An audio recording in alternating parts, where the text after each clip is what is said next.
Ramasser poubelles, c'est une rencontre dans la rue.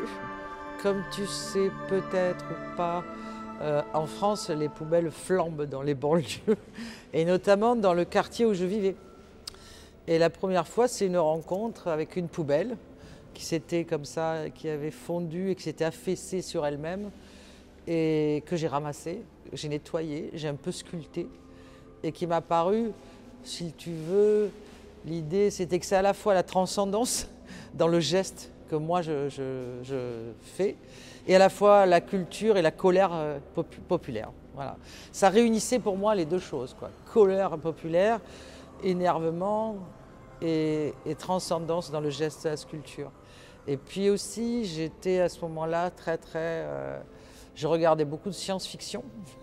Et donc, je trouvais qu'il y avait des paysages dans les poubelles, des aliens, des expulsions type aliens. Et du coup, ça a commencé comme ça.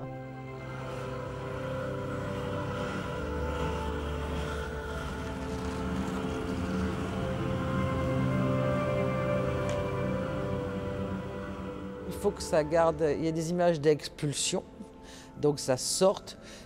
Parfois c'est presque très sexuel comme résultat. Les images ne sont pas précises, elles sont fantomatiques. Il faut que le geste corresponde à une violence, que la violence serve une transcendance dans la sculpture. Donc, ouais, tu vois, Rodin, quand on dit que Rodin, quand il faisait ses sculptures, c'était quasiment, enfin moi j'ai vu le Rodin, le Balzac de Rodin, quand il le fait, c'est comme s'il donnait un coup de poing pour avoir les orbites, les yeux, il donne un coup de poing carrément dedans, quoi. C'est un geste extrêmement moderne et irréversible. Donc c'est ce côté irréversible, le geste, une fois qu'il est fait dans la poubelle, tu ne peux plus y toucher, ça fige tout de suite. Mais moi je tenais à ce qu'il y ait des qualités de sculpture. C'était ça la difficulté au début. Comment faire garder une poubelle et que j'avais l'impression que quand je la sculptais, il fallait qu'on la voie encore plus comme poubelle. Il fallait qu'on voit cet objet poubelle, symptôme emblématique d'une période, et que si je l'avais simplement déplacée, on n'en voyait pas tout le trajet, la force et la violence. Et la poubelle devait être aussi importante que la sculpture, qu'il ne devait pas cacher la poubelle. Je ne sais pas si je me fais bien comprendre. Il devait y avoir une équivalence entre objet en soi et objet sorti de soi, un peu. Ça devait arriver à ça.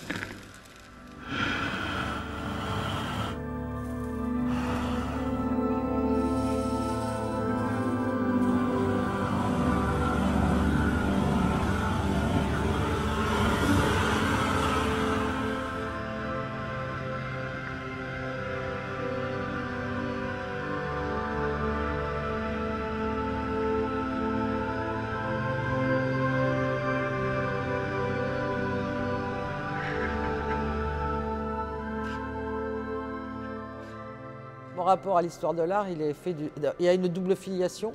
On va dire qu'il y a une filiation un peu avant-gardiste, avec des gestes, et la recherche du geste chez Fontana, chez Bourri. Moi, je suis tiraillée un peu, partagée, parce qu'il y a une dimension classique dans mon travail, puisqu'il y a une intervention de l'outil, du geste.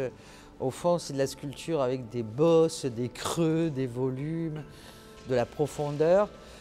Et de l'autre côté, je ne vois pas comment on peut faire une sculpture classique et uniquement classique, uniquement valorisée par le geste aujourd'hui, parce qu'on est obligé d'avoir des œuvres qui, par capillarité ou consciemment, absorbent le monde contemporain, quoi.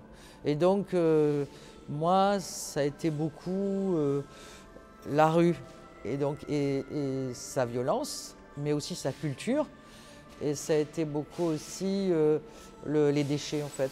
Tout ce qui devenait toxique, polluant. Je me suis beaucoup intéressée à ça.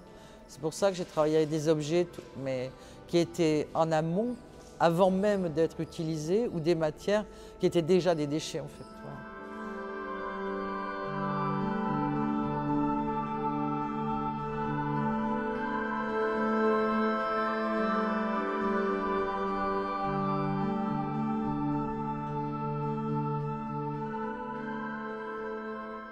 C'est les matériaux les plus dégueulasses d'aujourd'hui et qui m'intéressent, les situations, la culture urbaine aujourd'hui et pas le patrimoine, quoi. Ouais, franchement, oui, c'est ça. C'est ton projet de demain, ça? Oui, mon projet de demain, c'est de rester toujours aujourd'hui. Parce que c'est un peu retour vers le futur, c'est mon goût pour la science-fiction. Oui, absolument.